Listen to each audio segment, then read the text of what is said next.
Assalamualaikum warahmatullahi wabarakatuh. Perkenalkan, nama saya Nitanda Sapitri dari Prodi Teknik Sore. Saya ingin mempresentasikan dengan mata kuliah auditing.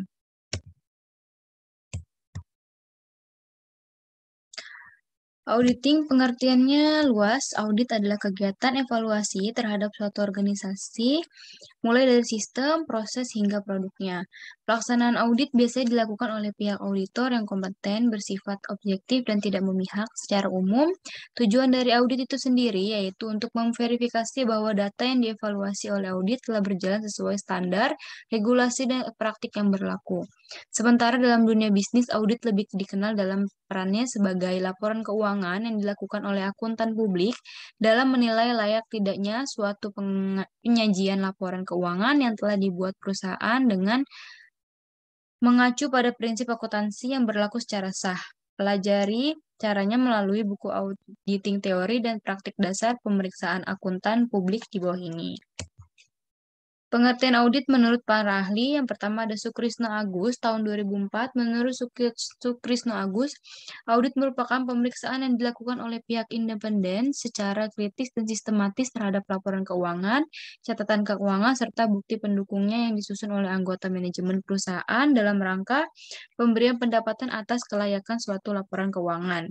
Yang kedua ada Arens dan Leo Beke, tahun 2003, kegiatan audit menurut Arens dan Leobeck merupakan suatu proses pengumpulan sekaligus evaluasi terhadap bukti informasi terukur pada suatu entitas ekonomi secara kompeten dan independen dalam menentukan dan melaporkan bahwa informasi yang tersedia telah sesuai dengan kriteria yang telah ditetapkan.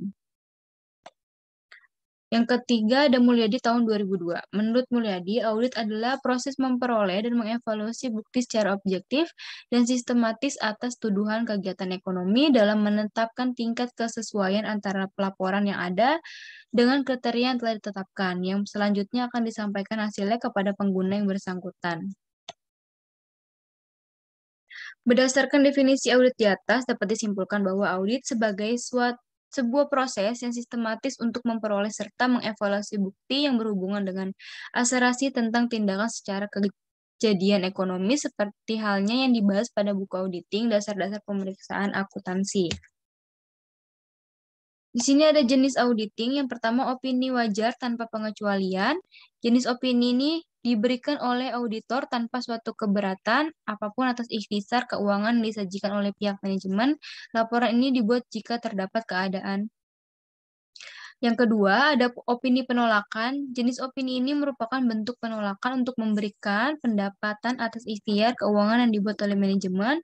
Pemicunya dapat berupa adanya pembatasan luasan pemeriksaan atau adanya ketidakpastian tentang kuantitas suatu perkiraan. Yang ketiga, ada opini Wessel. Itu pendapatan yang diberikan auditor dalam menyatakan ketidaksetujuannya atas ikhtisar keuangan oleh pihak manajemen yang diklasifikasikan ke dalam opini tidak wajar. Hal ini dapat disebabkan oleh keyakinan auditor bahwa ikhtisar keuangan yang ada.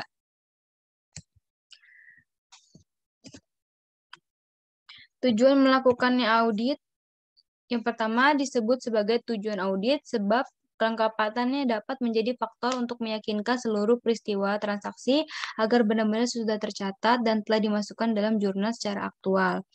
Yang kedua, ketetapan, yaitu ketetapan sebagai tujuan audit, yakni untuk memastikan transaksi maupun saldo perkiraan telah tercatat berdasarkan perhitungan jumlah dan pengklasifikasian yang tepat. Yang ketiga, ada eksistensi. Tujuan audit yakni untuk memastikan bahwa semua kewajiban dan aset yang tercatat memiliki waktu dan tanggal tertentu atau tidak bersifat fiktif. Yang keempat, penilaian atau valuation, yaitu audit yakni untuk memastikan bahwa prinsip-prinsip yang ditetapkan telah sesuai dengan ketentuan yang berlaku. Yang kelima, ada klasifikasi. Audit yakni untuk memastikan bahwa semua transaksi yang tercantum dalam jurnal telah diklasifikasi atau dikelompokkan dengan tepat berdasarkan golongan akun yang sesuai. Pisah batas, yaitu Tujuan audit sebab pisah batas dapat memastikan bahwa transaksi yang dekat dengan tanggal neraca telah dicatat dalam periode yang tepat. Hal ini menjadi cangkup penting sebab tidak jarang terjadi kesalahan dalam pencatatan transaksi, terutama yang mendekati akhir periode akuntansi. Yang ketujuh, pengungkapan. Dalam hal ini dimaksudkan untuk memastikan bahwa saldo akun beserta seluruh persyaratan pengungkapan yang saling berhubungan telah disajikan dan dijelaskan secara wajar dalam laporan keuangan dan isi catatan kaki laporan tersebut.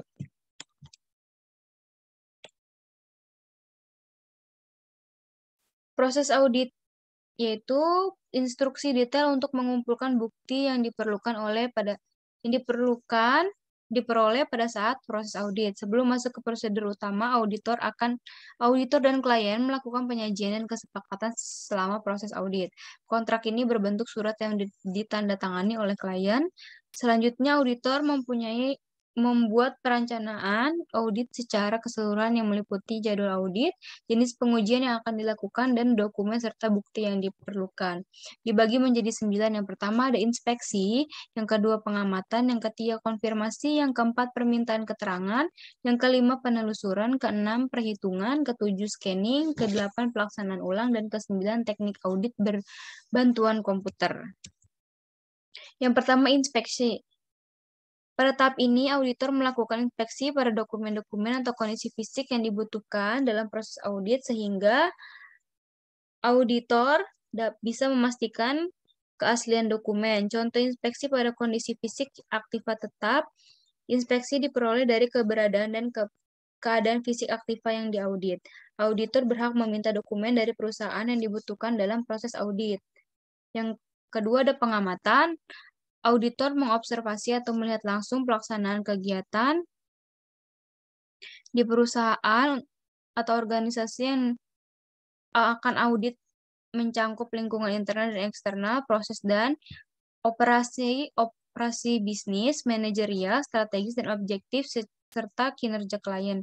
Antara satu perusahaan dan perusahaan lain memiliki sistem atau manajemen yang berbeda sehingga auditor perlu memahaminya terlebih dahulu. Proses observasi ini dilakukan secara random jika bisa dilakukan lebih dari satu kali. Contoh observasi antara lain perhitungan stok fisik dan secara penyimpanan kas. Objek yang diobservasi adalah proses, prosedur, dan karyawan perusahaan adalah organisasi tersebut. Konfirmasi yaitu bentuk penyelidikan yang nanti auditor akan mendapatkan informasi atau data secara langsung dari pihak ketiga yang independen untuk proses audit selanjutnya. Yang keempat ada penelusuran. Tahap proses audit selanjutnya adalah tracking, yaitu auditor menelusuri informasi dari data dicatat dalam dokumen dan dilanjutkan dengan melacak bagaimana data tersebut diolah dalam proses akuntansi. Ini termasuk dalam jenis pengujian substantif atau substantive of the transaction yang bertujuan untuk memastikan transaksi yang tercatat sudah tepat dan benar. Contohnya prosedur tracking ini adalah pemeriksaan transaksi penjualan yang diawali dengan memeriksa suatu order dari customer, kemudian surat order penjualan, laporan pengiriman barang, faktur penjualan, jurnal penjualan, dan akun piutang usaha. Permintaan keterangan. Pada tahap ini, auditor akan meminta informasi atau keterangan secara lisan dari pihak laporan atau kinerjanya di audit. Tahap ini termasuk dalam jenis pengujian pengendalian.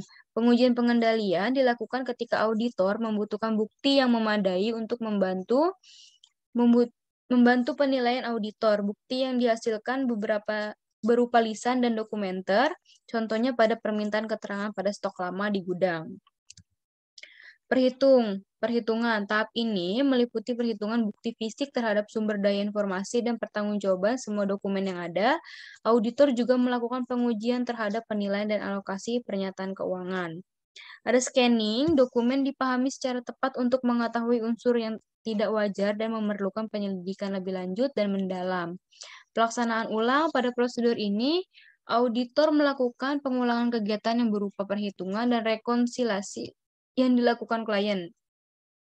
Contohnya perhitungan ulang jumlah total di jurnal, biaya depresiasi, biaya bunga terutang, dan penjumlahan dalam rekonsiliasi bank. Auditor mengevaluasi informasi keuangan dengan analisa tren dan rasio antara data satu dengan yang lain. Data yang dievaluasi meliputi data keuangan dan data yang bukan berkaitan dengan keuangan. Hasil evaluasi informasi tersebut akan dibandingkan dengan catatan klien apakah wajar atau tidak. Kalau ditemukan informasi yang tidak wajar, akan dilakukan penyelidikan lebih lanjut dan lebih mendalam.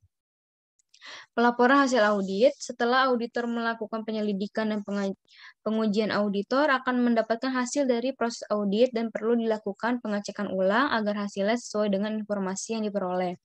Hasil audit kemudian diberikan kepada perusahaan yang diaudit apakah ada kecurangan, kegiatan ilegal, atau kontrol internal yang kurang efektif. Dalam audit laporan keuangan, auditor akan menerbitkan laporan yang menyatakan opini apakah laporan keuangan perusahaan sudah dibuat sesuai standar akuntansi atau tidak. Apabila dalam hasil audit ditemukan ketidakwajaran, ini menjadi bahan evaluasi bagi perusahaan. Perusahaan akan diberikan waktu untuk memperbaiki hasil audit dalam periode waktu yang ditentukan. Periode waktu tergantung jenis audit yang dilakukan, bisa 2 minggu atau lebih. Jika dalam periode tersebut ada perbaikan dari ketidakwajaran perusahaan, ini bisa mengubah hasil akhir audit. Bukti audit. Auditor memerlukan bukti audit sebagai landasan dalam membentuk opini dan laporan keuangan perusahaan klien. Bukti audit dikumpulkan oleh auditor selama proses audit berlangsung. Bukti audit yang diperoleh bisa meyakinkan atau tidak berdasarkan kedua aspek, yaitu kelayakan bukti audit dan kecukupan. Opini audit. Opini auditor dibuat dalam laporan tertulis berupa laporan audit yang berisi pernyataan auditor secara jelas mengenai sifat pemeriksaan yang dilakukan dan batas tanggung jawabnya. Ada 5 opini audit, antara lain yang pertama, opini wajar tanpa pengecualian. Yang kedua, pendapatan wajar tanpa pengecualian dengan bahasa penjelasan. Yang ketiga, pendapatan wajar dengan pengecualian. Yang keempat, pendapatan tidak wajar. Dan yang kelima, pernyataan tidak memberikan pendapat. Sekian, kurang lebihnya mohon maaf. Wassalamualaikum warahmatullahi wabarakatuh.